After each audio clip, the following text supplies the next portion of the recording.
Aduh, bukan main sial lagi lah. Chain adjuster aku ni boleh hilang pula. Dah jangan bawa. Ni aku rasa kena beli cover set baru What? Nak beli chain adjuster je pun penat juga. Cover set je lah. Eish, setup baru. Lama tukar cover set ni. Yang penting ada biru. Jupiter MX. Baik kan? Nyala lah. Ini baru kena. Gelap sangat ni. Main putih pula. Assalamualaikum, Nami. Oi, Mi. Emergency. Apa benda je? Kau dah tengok, Min. Kau ada promote minyak Jetron kan yang bawa RM50 tu. Ada lagi tak minyak Jetron tu? Hai, awal bulan takkan nak murah-murah. Asalah kau. Dah tak ada duit sangat kan. Nak murah sikit kan baru cari aku. Kalau tak mana nak dapat batas hidung kau. Ni, Jetron, Synthetic Stack Ester. Yang ni dapat sekali petrol system treatment tu lah. Free ada bagi tu. Belilah beg kuning lo, Boleh. Tapi nak fully tak boleh? Fully.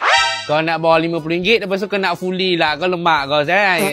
Yang minyak hitam baru ni, JS 5000. Yang ni, bawah RM60 lah. Fully tak dapat lah bawa RM50 je. Yang ni, kita ada 1040, ada 1550. Kalau kau RS, RSX, ada yang 1.2 liter punya juga. Yang ni, bawah RM60. Okey lah. Boleh. Ambil ni. Tapi aku tak nak jual kau yang ni. Ni aku dah beli kat beg kuning lah. Kau beli sendiri. Kau ni, aku nak tukar cover set. Kacau lah.